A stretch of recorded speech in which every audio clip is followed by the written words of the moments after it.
Shalom, saudara terkasih di dalam Tuhan Yesus Kristus. Semoga saat ini saudara semua berada dalam keadaan sehat dan dilindungi Tuhan dari wabah penyakit apapun. Pagi ini, seperti biasanya, kita akan mengawali renungan ini dengan berdoa dan mengucap syukur. Mari kita berdoa.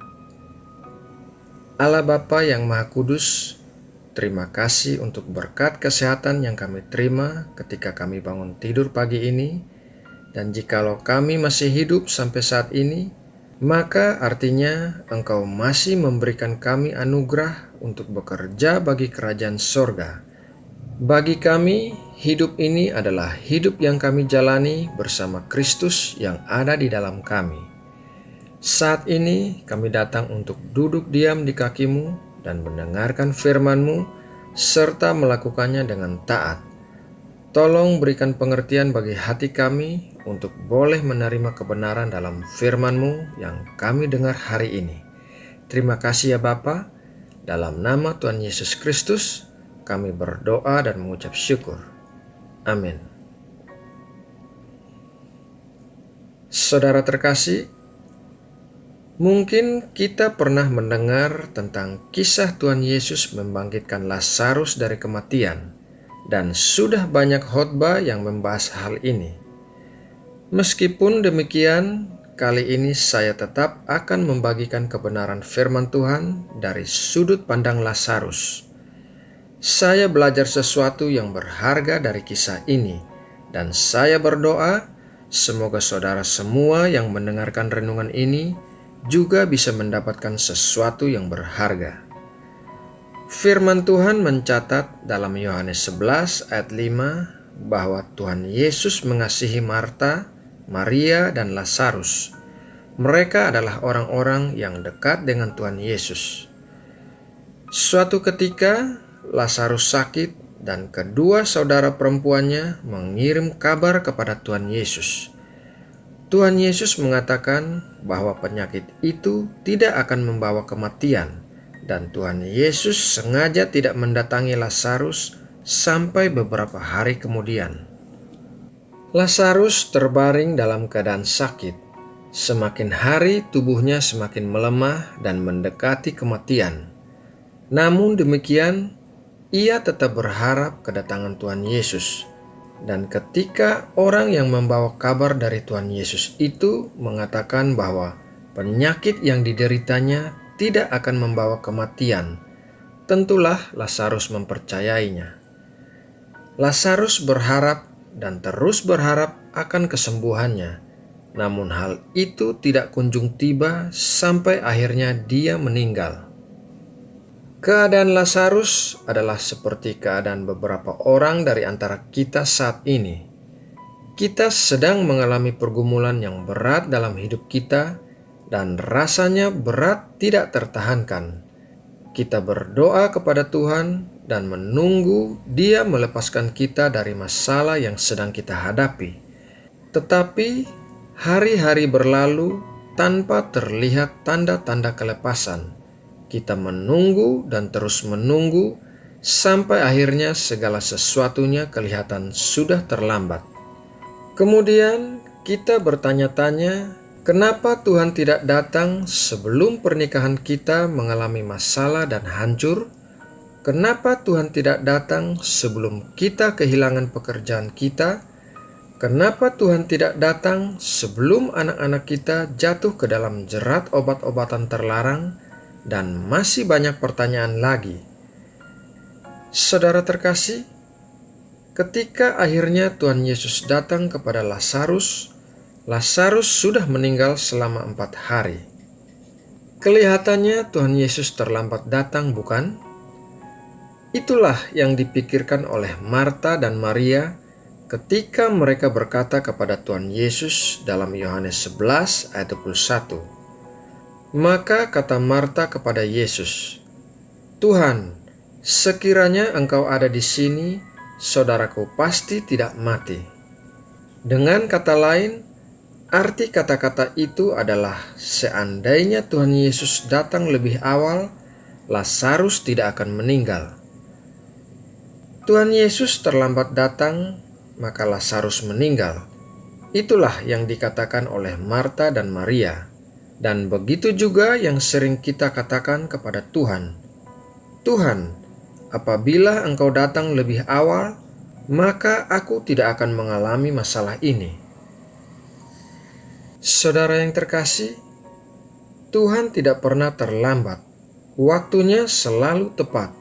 Dan ketika Ia sampai, Ia menanyakan pertanyaan sama seperti yang ditanyakan kepada kita saat ini.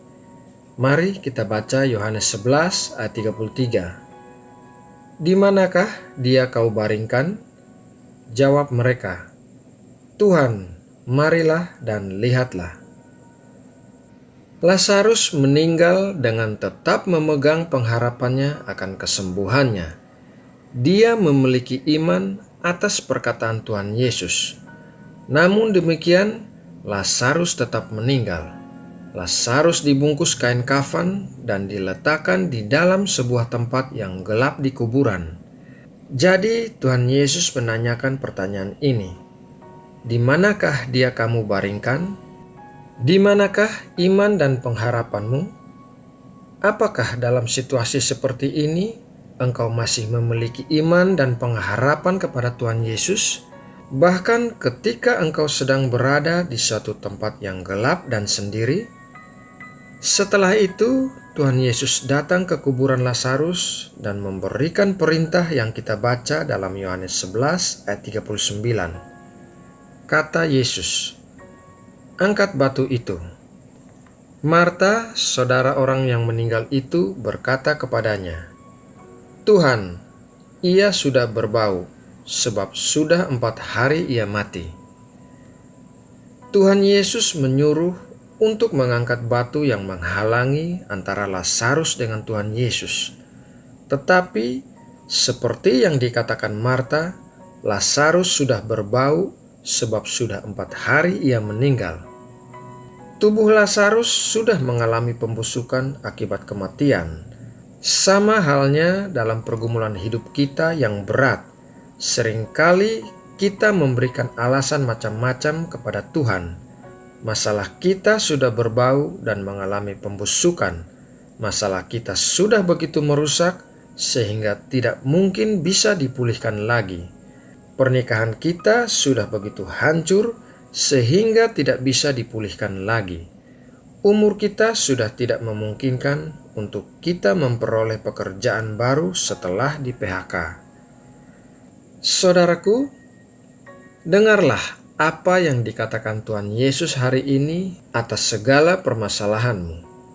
Yohanes 11 ayat 43. Dan sesudah berkata demikian, berserulah ia dengan suara keras, "Lazarus, marilah keluar." Saudaraku, ketika sudah tiba waktu Tuhan, Dia berkata, "Marilah keluar." Keluarlah dari segala permasalahanmu. Keluarlah dari segala stres dan depresi yang engkau derita. Keluarlah dari kebiasaan-kebiasaan buruk yang engkau lakukan selama ini. Dan ketika Tuhan mengatakan hal itu, keadaan Lazarus berbalik. Tubuhnya yang mulai berbau dan mengalami pembusukan mulai kembali dipulihkan. Jantungnya berdetak kembali dan darahnya mulai mengalir ke organ-organ tubuhnya. Lazarus menjadi hidup kembali. Di tempat di mana Tuhan ada, tidak pernah ada kematian, tidak pernah ada masalah yang abadi. Tuhan mampu membangkitkan dan memulihkan kita dari situasi apapun yang sedang kita alami saat ini. Percayalah bahwa Tuhan bisa mengeluarkan kita dari kuburan, dari semua masalah kita. Yang terakhir, mari kita baca dalam Yohanes 11 ayat 44. Orang yang telah mati itu datang keluar. Kaki dan tangannya masih terikat dengan kain kapan dan mukanya tertutup dengan kain peluh. Kata Yesus kepada mereka, "Bukalah kain-kain itu dan biarkan ia pergi." Ketika Lazarus mendengar suara Tuhan Yesus, seluruh tubuhnya masih terbungkus kain kafan. dan wajahnya juga tertutup. Jadi dia menggeliat dan berusaha bangun, dan hal itu pastilah sangat sulit. Kemudian dia melompat-lompat selangkah demi selangkah keluar menuju suara Tuhan yang didengarnya. Proses untuk keluar dari masalah kita yang berat pastilah tidak gampang. Kita harus melompat selangkah demi selangkah dengan iman, karena mata kita tidak bisa melihat. Kita mencari suara Tuhan yang menjadi tuntunan kita untuk keluar dari permasalahan kita. Dan dalam prosesnya, mungkin kita mengalami beberapa kali jatuh dan bangun. Meskipun sulit, Lazarus berhasil keluar dari kuburannya dan menemukan Tuhan Yesus. Begitu juga halnya dengan kita. Meskipun sulit, tetapi kita pasti berhasil keluar dari semua masalah kita dengan iman kita yang tertuju kepada suara Tuhan yang membimbing kita. Saudara terkasih, demikianlah renungan hari ini, dan semoga renungan pagi hari ini dapat memberkati dan menguatkan kita semua dalam menghadapi pergumulan hidup yang berat. Sekarang, mari kita menutup renungan ini dengan berdoa kepada Tuhan. Bapa kami yang ada di sorga, terima kasih untuk berkat firman-Mu yang baru saja kami terima. Ampunilah kami jika selama ini kami sering menyalahkan-Mu bahwa Engkau terlambat datang menolong kami. Sekarang kami mau belajar untuk mempercayai-Mu bahwa waktu-Mu untuk menolong kami selalu tepat dan tidak ada yang mustahil bagi-Mu. Engkau mampu memulihkan segala sesuatu yang sudah rusak sekalipun. Terima kasih Bapa buat kasih-Mu yang besar bagi kami. Setelah kami bersaat teduh, kami akan memulai menjalankan aktivitas kami lagi, dan kami mohon berkat penyertaan dan perlindungan-Mu bagi kami di sepanjang hari ini. Jauhkanlah kami dari pencobaan-pencobaan dan wabah penyakit apapun, dan berkatilah segala pekerjaan tangan kami. Pagi ini kami juga membawa Indonesia dalam doa kami. Kiranya Engkau membangkitkan Indonesia dari keterpurukan ekonomi, sehingga Indonesia menjadi negara yang sejahtera. Kiranya Engkau memberkati dan melindungi para pemimpin negara kami dalam menjalankan roda pemerintahan di Indonesia. Terima kasih Bapa, dalam nama Tuhan Yesus Kristus kami berdoa dan mengucap syukur. Amin.